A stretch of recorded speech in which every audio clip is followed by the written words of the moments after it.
saya Gabriela Sarafin dan inilah Eyes on Atmajaya, WAJI TV Striving for Excellence. Aktivitas konsumsi masyarakat menjadi mesin penggerak utama pada sektor perekonomian nasional. Kontribusinya dapat dirasakan mencapai 50 hingga 55% terhadap pertumbuhan produk domestik bruto. Adanya kebijakan kenaikan PPN dari 11% menjadi 12% akan semakin menekan konsumsi masyarakat yang terus berpengaruh terhadap pertumbuhan perekonomian. Namun tentunya hari ini saya tidak sendiri, saya ditemani dengan narasumber yang tepat untuk mengulik topik ini, yakni Wakil Dekan Via Bikom Unika Atmajaya, Prof. Rosdiana Sijabat PhD, Guru Besar dan Ahli Ekonomi Makro. Selamat pagi Prof, bagaimana kabarnya? Selamat pagi Gaby, saya baik. Gimana Gaby? Saya puji Tuhan juga baik Prof. Baik Prof, untuk membuka diskusi kita hari ini, saya ingin mengkonfirmasi kembali bahwa sesuai dengan artikel yang saya baca, per 16 Desember 2024 telah disepakati bahwa kenaikan PPN akan berlaku mulai Januari 2025. Apa betul Prof? Ya, benar ya. Berdasarkan informasi yang kita dengar secara langsung dari Kementerian Keuangan, PPN 12% ini akan efektif berlaku per 1 Januari 2025. Sebelum lebih jauh, boleh Prof dijelaskan apa itu kenaikan PPN dan bagaimana hal ini dapat mempengaruhi ekonomi masyarakat? Baik, sebelum saya menjawab apa itu kenaikan PPN, mungkin secara sederhana saya jelaskan dulu apa itu PPN. PPN singkatan dari pajak pertambahan nilai, yang sederhananya adalah sebuah pajak yang akan dikenakan terhadap transaksi barang dan jasa yang dilakukan oleh baik individu maupun badan ataupun lembaga-lembaga pemerintah terkait. Nah, kenaikan PPN 12% sebenarnya ini adalah bentuk lanjutan dari adanya undang-undang harmonisasi peraturan perpajakan di Indonesia yang sudah dicanangkan sejak tahun 2021. PPN kita naik dari 10% menjadi 11% naik di 2022 dan efektif menurut pemerintah per Januari 2025 PPN ini akan menjadi 12%. Kira-kira itu kenaikan PPN ini, Gaby. Dari pandangan Prof, sebagai seorang masyarakat, efek apa yang dapat datang dari kenaikan PPN terhadap daya beli masyarakat? Ya, sederhananya begini, setiap kenaikan pajak pasti akan mempengaruhi masyarakat. Masyarakat ini bisa kita lihat dari dua ya. Satu, kalau kita adalah konsumen, kenaikan pajak, contohnya ya PPN 12%, apabila tidak diikuti dengan kenaikan pendapatan real kita sebagai konsumen, maka pasti yang terjadi adalah dua hal. Kita mengurangi jumlah konsumsi kita, kuantitas dari sisi kuantitas, atau kita harus mengurangi kualitas barang dan jasa yang kita konsumsi. Itu apabila pendapatan kita tidak naik secara real.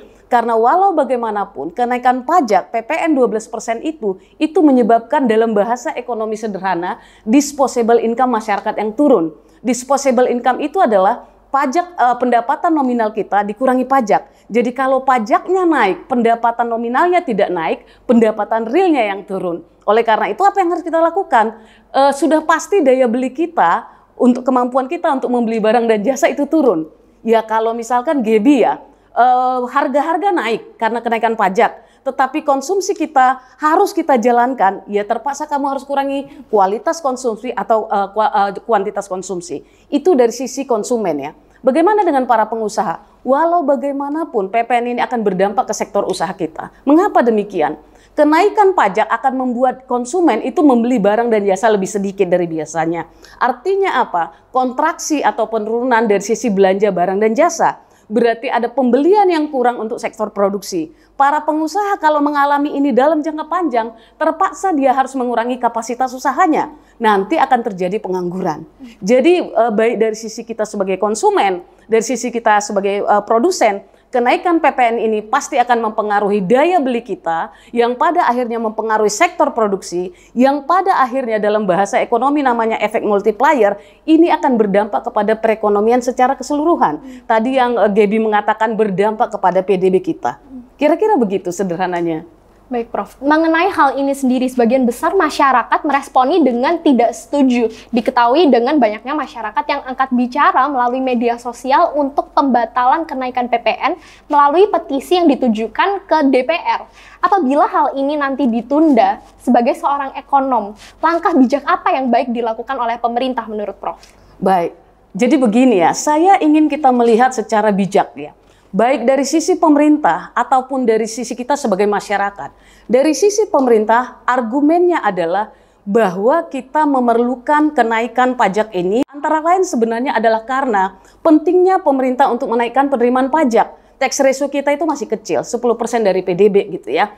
Di sisi lain kita mengetahui bahwa APBN itu mengalami defisit, tetapi tidak mudah bagi masyarakat, tidak mudah bagi para pengusaha untuk secara langsung dengan mudah menerima bahwa konsekuensi dari tax ratio yang masih rendah, cara pemerintah untuk meningkatkan optimalisasi target pajak misalkan ya, di 2024 sampai bulan September ini, target penerimaan pajak pemerintah itu masih sekitar 76%. Kita berharap sampai akhir tahun ini bisa tercapai ya seperti tahun lalu lebih dari 100%. Tetapi di sisi lain kita juga tidak mudah menerima bahwa beban kenaikan pajak ini pasti akan ditanggung masyarakat. Mari kita lihat dari dua sisi. Berdasarkan apa yang disampaikan narasi dari pemerintah, kalau PPN naik dari 11 menjadi 12%, akan ada potensi pendapatan sekitar 80 triliun. Tetapi estimasi gitu ya, estimasi sederhana secara ekonomi, kenaikan PPN menjadi 12% ini akan bisa membuat pertumbuhan ekonomi kita turun sekitar 1%.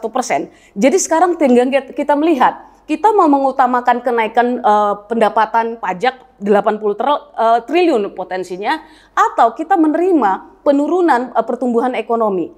Kalau kita lihat bahwa pertumbuhan ekonomi kita di 2024 saja sampai kuartal ketiga itu kita turun dibanding kuartal 1, kuartal 2, kuartal 3. Jadi kita tidak tahu apakah penurunan pajak ini momen yang tepat. Kalau saya sebagai akademisi melihatnya ini momen yang tidak terlalu pas. Jadi dikatakan begini, PPN akan naik efektif per 1 Januari menjadi 12%. Pemerintah akan memberikan semacam buffer. Buffer itu topangan sementara. Nanti ada sekitar 16 juta orang miskin mendapatkan bansos, kira-kira dapat 10 kg beras selama 2 bulan. Tapi setelah 2 bulan apa gitu? Kemudian juga memang diikuti insentif untuk tarif listrik yang di bawah 2200 volt ampere itu nanti akan dapat keringanan dan lain-lain. Tetapi itu juga kan cuma 2 bulan. Perlu juga kita ingat, penduduk kita itu kurang lebih 280 juta. Yang mendapatkan bansos itu 16 juta. Artinya itu kan kira-kira cuma 5,7% saja. Dan yang paling akan terdampak itu adalah kelompok masyarakat kelas menengah dan aspiring middle income class atau masyarakat yang akan maju ke kelas menengah yang jumlahnya cukup besar, sekitar 66% dari total penduduk Indonesia. Dari penetapan ini, menurut Prof, lalu langkah apa yang sebaiknya dapat dilakukan oleh pemerintah sebagai tindak lanjut untuk membantu masyarakat yang terpaksa mantap atau makan tabungan akibat kenaikan PPN? Ya, Gaby, sebelum saya ke sana, saya ingin menyampaikan sedikit kritik ya. Sebenarnya harusnya yang dilakukan oleh pemerintah ya, sebelum efektif PPN ini naik di 1 Januari 2025, seharusnya insentif fiskalnya dulu yang dijalankan. Bisa insentif fiskal, bisa insentif moneter kalau dalam bidang ekonomi gitu ya. Tapi jangan dibalik. Terjadi dulu kenaikannya, baru dibantu. Itu pun 2 bulan pakai buffer dulu. Seharusnya kebijakan-kebijakan fiskal dan moneter yang adaptif, yang bisa mendorong dampak dari kenaikan ini, itu disiapkan dulu, diimplementasikan. Tapi terbalik cara proses implementasi kebijakan ini. Yang kedua adalah, mengapa saya mengatakan momen yang kurang tepat? Sedangkan di 2024 saja pertumbuhan perekonomian kita tanpa kenaikan PPN itu declining. Dalam bahasa ekonomi itu perekonomian kita malas, sluggish ekonomi. Itu kan turun. Kita tidak tahu apakah nanti di kuartal 4 ini akan turun atau setidaknya stay the same. Tapi menaikkan PPN di 2 bulan pertama, kita tahu setelah bansos itu turun, selesai, itu akan ketemu bulan Ramadan. Itu akan ketemu Idul Fitri. Artinya apa? Sebenarnya tanpa ada kenaikan apapun sebagai pemicu dasarnya kebijakan seperti kenaikan PPN, sudah pasti kita antisipasi inflasi akan relatif lebih tinggi di masa peak season seperti memasuki bulan Ramadan dan memasuki Idul Fitri. Jadi pas nanti habis bansos beras dan subsidi listrik itu dan beberapa yang lainnya, maka disitulah harga-harga itu akan memuncak, akan naik, dan itu akan memicu deretan dampak dari inflasi akibat daya beli yang semakin turun. Baik, berarti kita dapat memahami bahwa kenaikan PPN adalah pajak yang dikenakan terhadap barang dan jasa yang ditransaksikan, di mana hal ini dapat mengakibatkan penurunan pada konsumsi dan produksi jika tidak diimbangi dengan kenaikan pendapatan masyarakat. Pemerintah sebagai regulator dapat mengambil langkah seperti pembentukan kebijakan insentif fiskal dan insentif moneter justru sebelum pelaksanaan kenaikan PPN. Selanjutnya, kita akan membahas lebih dalam mengenai kebijakan kenaikan PPN dan kaitannya dengan financial habit generasi muda di segmen berikutnya. Namun sebelum itu, mari kita saksikan liputan berikut ini. Tetap di UAJ TV, Striving for Excellence. Kembali lagi bersama saya Gabriela Sarafin dan saat ini saya sedang berada di Kampus 1 Semanggi Unika Atmajaya. Pada kesempatan ini saya akan mengajak pemirsa untuk mendengar langsung pendapat dari mahasiswa mengenai kenaikan PPN. Halo, perkenalkan nama aku Inji Bintang Adikarta, biasa dipanggil Inji, umur aku sekarang itu 19 tahun dan aku dari Viabikom. Halo, perkenalkan nama saya Mika Lumiar Surya Sentosa, saya usia 20 tahun, fakultas saya Psikologi, angkatan 2023. Oke, halo, nama aku Siska, aku dari Viabikom, umurnya 19 tahun untuk saat ini. Halo, namanya Michael, umurnya 23, fakultas dari Ekonomi Pembangunan dari Universitas Unika Atmajaya, Jakarta. Jelas dong aku suka jajan, biasa kalau jajan itu aku suka, ya udah pasti makanan, kopi dan segala macamnya itu, tapi kalau buat jajan-jajan lain paling kosmetik, makeup. Saya, kebetulan saya setiap hari jajan. Ya, dan jajan juga biasanya makanan sih. Dan minuman apa lagi sebenarnya? Aku suka banget jajan, dan kebetulan aku suka banget misalnya kayak jajan pernak-pernik gitu, misalnya ke Miniso ataupun ke kafe, seperti itu. Suka kalau jajannya, kalau misalnya mahasiswa banyak, mungkin kopi gitu ya, kopi atau enggak cemilan. Kalau dari aku sendiri sih dua-duanya ya, karena iya dan tidak. Kalau iyanya itu udah pasti, kenapa sih kita harus tahu dulu kan kenapa sih pemerintah menaikkan pajak jadi 12%. Karena mungkin pemerintah pengen nambahin pendapatan untuk mereka sendiri, karena kita bisa lihat lagi ya kalau misalkan di masanya Presiden Prabowo sekarang, prokernya lumayan banyak, IKN, program makan siang, itu kan membutuhkan biaya yang lebih. Jadi masuk akal kalau misalkan salah satu pendapatan tambahannya itu menaikkan PPN. Jadi kalau memang itu dinaikin, saya sih kebetulan cukup netral ya. Kayak kalau memang naik ya pasti ada keperluan tertentu dari segi negara. Jadi dan itu bukan sesuatu yang saya dalami. Jadi saya lebih baik no comment. Tapi ya oke sih. Saya tidak tahu sih dalamnya gimana. Kalau dari aku, ya kalau misalnya pandangan sebagai mahasiswa gitu ya, aku merasa untuk kenaikan harga PPN ini tuh agak memberatkan juga sih. Tapi ya mungkin untuk sebagai mahasiswa juga ada solusinya juga kan. Jadi kayak kita tuh bisa untuk stop being impulsif aja gitu, seperti itu. Oke, kalau ditanya setuju apa enggak, harus tahu konteksnya dulu ya. Mungkin latar belakangnya kan kenaikan pajak itu juga sesuatu yang menjadi pembiayaan negara gitu. Terutama dari segi bidang ekonomi, kenapa pembiayaan negara ya? Kebanyakan dari yang disebut dengan kerja pemerintah kan dibiayai oleh pajak gitu. Kalau nggak minjem dana atau ngutang gitu. Setuju karena 12% itu juga akan menunjang pertumbuhan ekonomi ke depannya gitu ya. Contoh dengan membiayai infrastruktur atau misalnya lagi sekarang viral itu apakah pemindahan ibu kota jadi. Lalu juga ada yang namanya pendidikan yang terbantu dari hal tersebut. Kalau dari pemerintah, aku bisa mungkin melihat mereka mungkin bisa dipertimbangkan lagi, bisa cari cara atau solusi lain. Mungkin aku nggak bisa ngasih, tapi bisa diomongin dulu pelan-pelan. Mungkin bisa dibuka forum diskusi untuk masyarakat juga.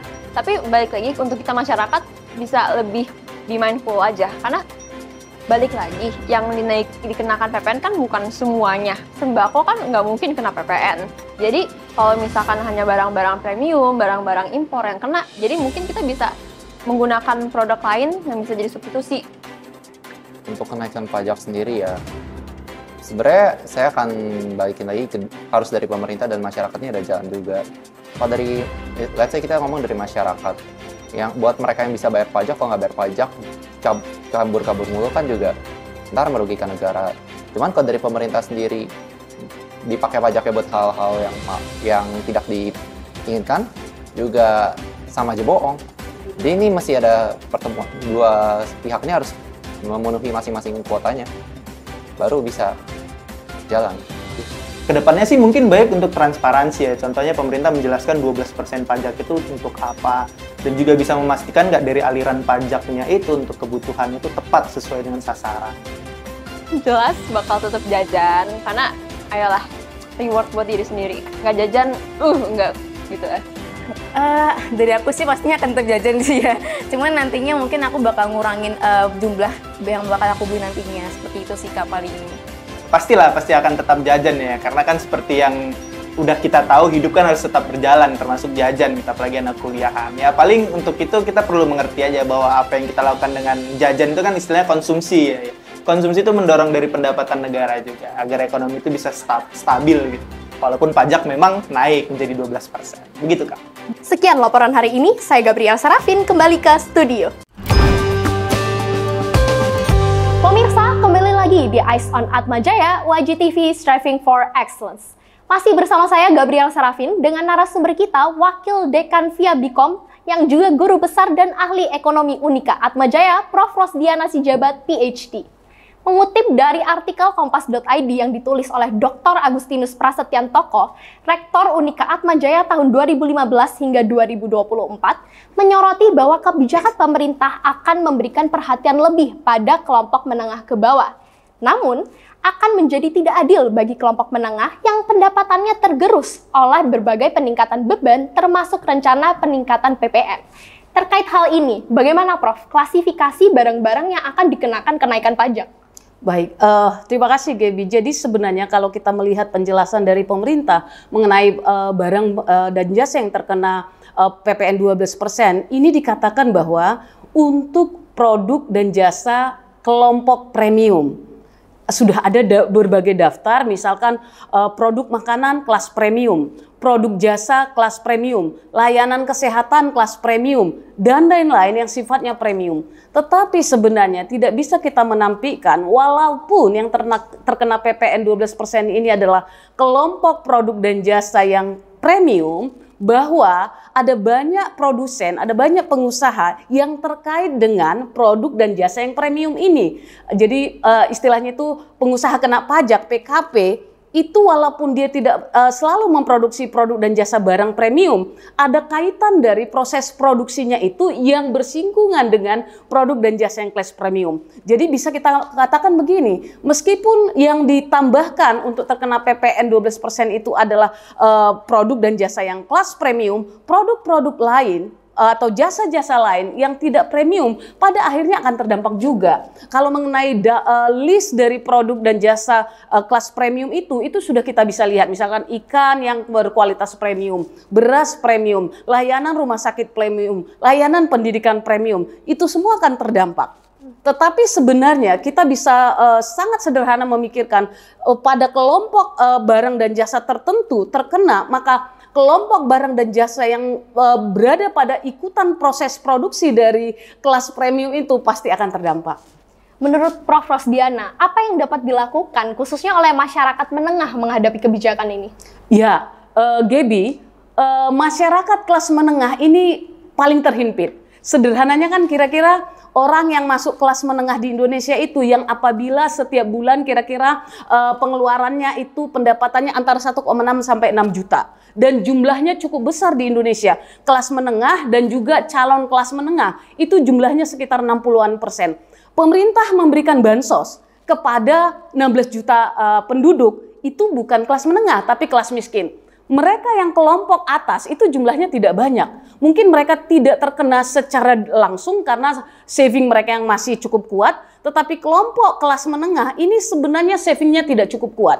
Kalau berdasarkan data yang kita dapat dari World Bank ya, ataupun data lain yang bisa kita cek, periksa, recheck gitu ya, bahwa kelas menengah di Indonesia itu jumlahnya turun. Salah satu faktor yang membuat penurunan kelompok kelas menengah itu adalah kenaikan harga-harga barang, kemudian kenaikan tarif pajak. Dan PPN 12% ini akan kembali semakin menghimpit middle income class group di Indonesia, kemudian aspiring middle income class group, which is kira-kira 66%. Dan ini yang perlu diperhatikan oleh pemerintah. Bukan berarti tidak bisa memperhatikan kelompok yang miskin tadi ya, tapi ingat, untuk kelompok miskin pun pemerintah itu hanya sanggup, kalau kita mau challenge gitu ya, hanya sanggup memberikan buffer 2 bulan.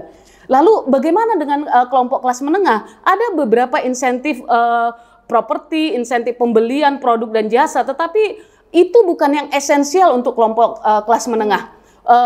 Penurunan kelompok kelas menengah di Indonesia, sekali lagi saya katakan, karena kemampuan mereka, daya beli mereka terhadap barang dan jasa yang semakin menurun, dan salah satunya terdampak karena nilai pajak. Baik, Prof.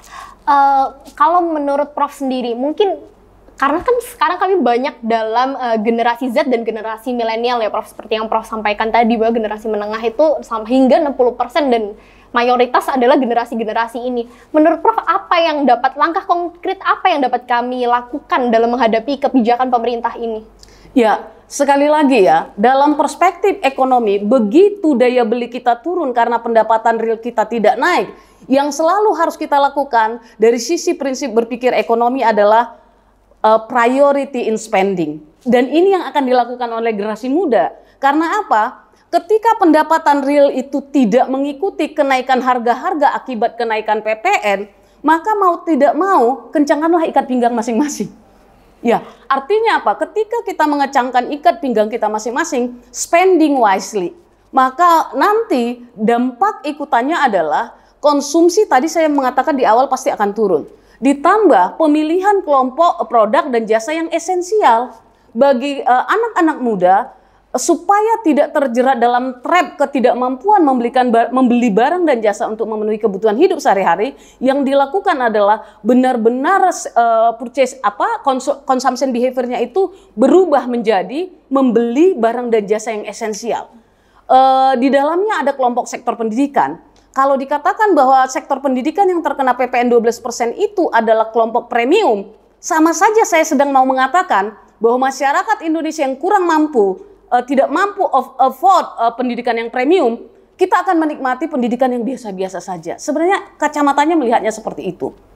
Baik, Prof. Sekitar 74,93 juta jiwa generasi Z di Indonesia kini telah menjadi bagian dari pelaku ekonomi di dalam negeri. Fenomena konsumerisme yang muncul dari Gen Z cukup masif akibat dari budaya sosial. Apakah Prof melihat adanya kaitan antara kebijakan kenaikan PPN dengan financial habit generasi muda, Prof? Pertama, saya tidak melihat itu yang menjadi alasan pemerintah menaikkan PPN 12%. Bukan ya. Ini lebih kepada strategi bagaimana APBN bisa survive, bagaimana tax ratio kita bisa meningkat, meskipun ada potensi pada generasi muda kita. Tetapi alasan konsumerisme menurut saya tidak straightforward kita bisa mengatakan itu alasannya. Tetapi ada satu yang perlu kita perhatikan sebenarnya. Gaby tadi di awal sudah mengatakan, kontribusi konsumsi rumah tangga Indonesia terhadap PDB itu di atas 50%. Artinya apa? Ada potensi yang cukup besar yang akan didapatkan oleh pemerintah dengan menaikkan PPN dari pembelian barang dan jasa. Karena di atas 50% PDB kita ini datangnya dari konsumsi rumah tangga. Termasuk di dalamnya konsumsi anak muda. Tetapi saya tidak melihat ada kaitan secara langsung yang membuat pemerintah mencegah konsumerisme dengan menaikkan PPN. Bukan seperti itu. Baik. Kenaikan PPN akan mempunyai dampak besar pada gaya hidup masyarakat, terutama bagi kaum muda. Salah satunya Gen Z yang memiliki gaya hidup konsumtif dipengaruhi besar oleh budaya digital. Dengan ini perlu adanya tindakan bijak, yaitu dengan menerapkan priority in spending. Melalui priority in spending, masyarakat dan Gen Z secara khusus dapat menghadapi tantangan ekonomi yang semakin kompleks. Terakhir, Prof. Rosdiana, untuk menutup diskusi kita hari ini, kami para mahasiswa dan pemirsa UAJ TV sangat ingin mendengar pesan penting dari Prof. Rosdiana terkait kenaikan PPN. Boleh disampaikan, Prof? Baik, terima kasih. Jadi begini, kita mari berpikir secara bijak gitu ya. Kita tidak serta-merta menentang kenaikan ini. Kalau pemerintah menaikkan PPN menjadi 12%, kita harapkan ada kalkulasi, modeling yang cukup kuat di sana yang mendasari kebijakan ini. Oleh karena itu kita ikut melaksanakan implementasi dari PPN 12% ini tahun depan. Tetapi di saat yang sama kita berhak meminta pemerintah mampu menunjukkan kenaikan PPN 12% ini benar-benar dikembalikan kepada rakyat dalam hal mendorong perekonomian, menciptakan lapangan pekerjaan, mendorong industri padat karya, karena semua kemampuan ekonomi domestik bertopang kepada hal ini. Jadi mari kita sama-sama mengawasi, mari kita sama-sama bersama-sama memperhatikan apakah kenaikan PPN 12% ini mampu membawa pertumbuhan ekonomi Indonesia yang lebih baik sehingga pada akhirnya kesejahteraan masyarakat yang diutamakan. Kira-kira itu pesan dari saya. Terima kasih. Demikian pesan kunci dari Prof. Rosdiana yang sekaligus menutup diskusi kita hari ini dalam program Eyes on Atmajaya. Terima kasih banyak Prof atas insights yang diberikan, sukses selalu. Sampai jumpa dalam episode Eyes on Atmajaya berikutnya. Saya Gabriel Serafin untuk UAJ TV, Striving for Excellence.